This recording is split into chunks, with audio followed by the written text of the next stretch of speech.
Today's story covers one of the most famous crimes in New York's history. I thought I'd bring it to you from a different perspective so you can play the role of detective for this one. See how long it takes before you figure out what crime we're talking about. In fact, why don't you leave the timestamp when you figured it out in the comment section below. I'd be shocked if you got through this entire story and hadn't heard of this crime before. Without further ado, let's get into today's story.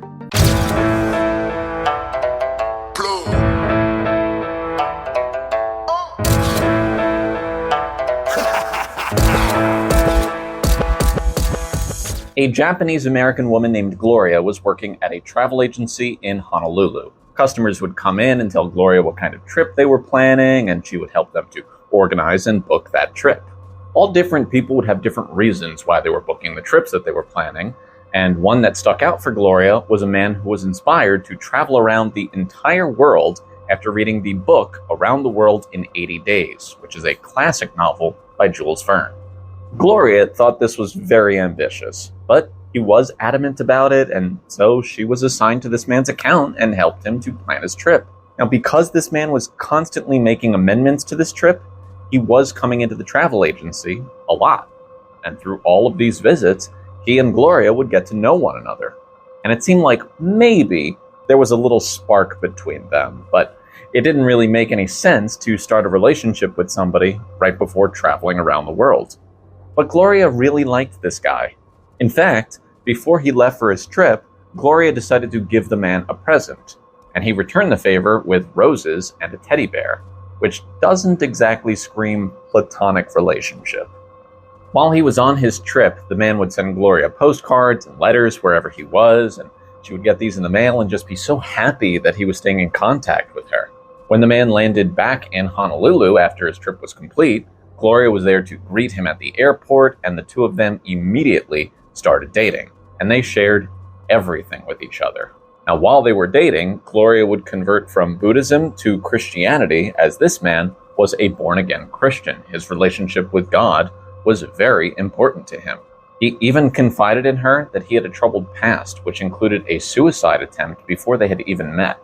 He was very comfortable sharing this with her, and she appreciated his openness, and really, it only made the two of them closer. It seemed like what they had was really special. And then this man would take Gloria to Kailua Beach in Oahu, which is this beautiful beach surrounded by greenery and blue ocean, and he would propose. They married in 1979.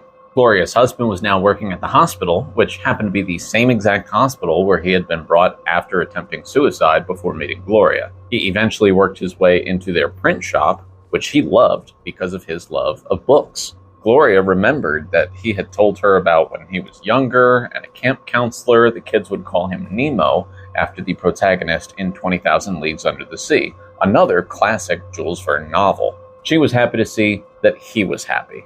But after they were married, Gloria noticed a change in her husband's behavior. He had grown up with an abusive father and had even attempted running away and living on the streets of Atlanta for 2 weeks while he was only 14 years old. She was wondering if his troubled past was starting to catch up to him again.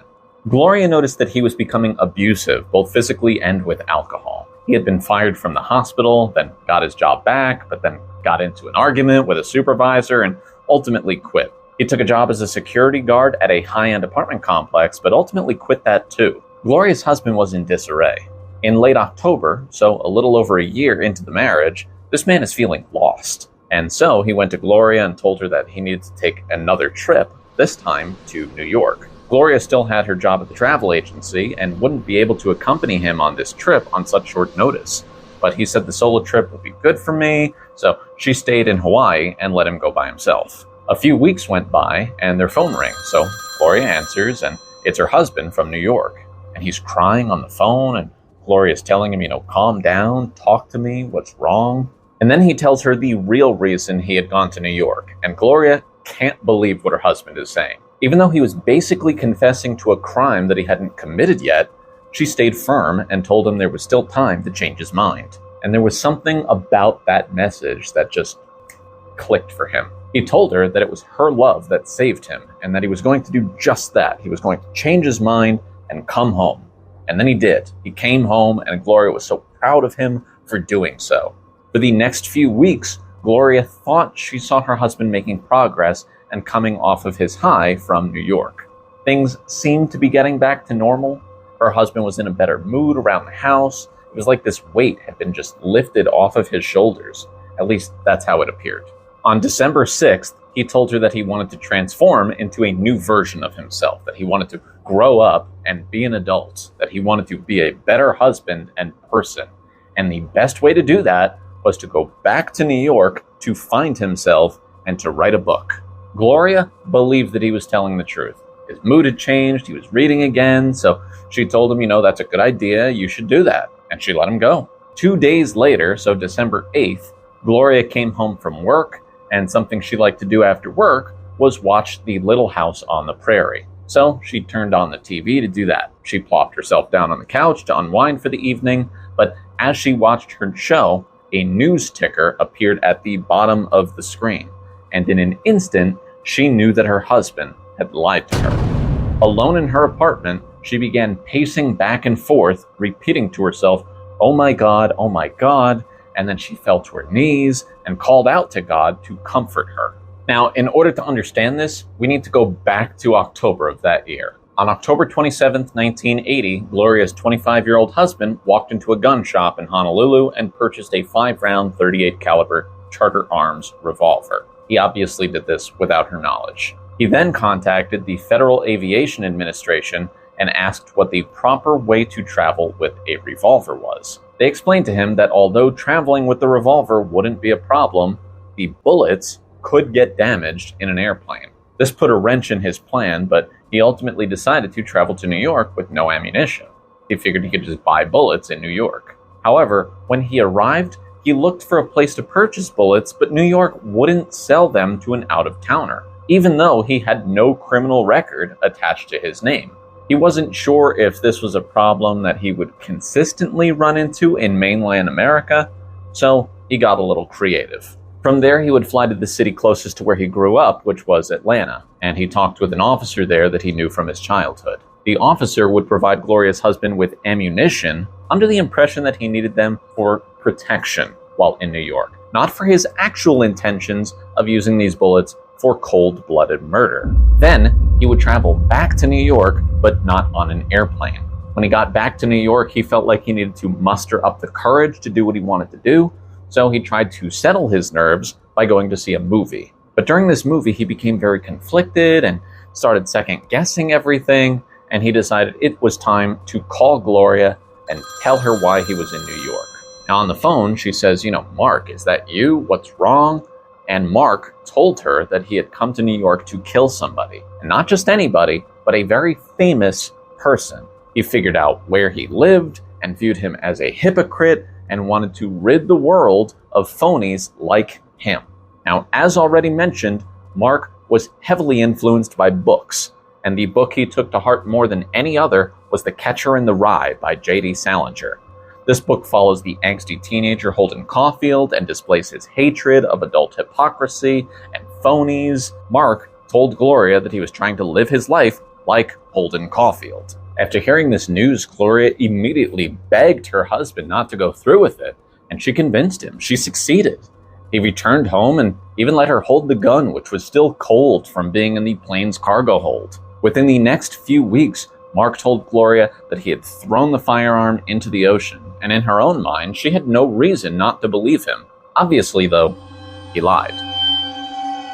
On Mark's second trip to New York, he'd land on December 6th. On that day, he again felt very conflicted about going through with his mission. He supposedly considered taking his own life by jumping from the Statue of Liberty instead of confronting his personal demons. He obviously didn't jump, nor did he deal with his personal demons. On December 7th, he bumped into James Taylor, who was a popular singer at the time. Still is, I guess. And he did so in the 72nd Street subway station near Central Park. Mark accosted him in a maniacal kind of manner. James Taylor admitted that Mark's demeanor was very unsettling, and his only goal was to get away from him as quickly as possible. But Mark did mention to James Taylor what he was there to do, and that was to show something to the musician who lived on the corner. And on December 8th, he'd carry out his intention.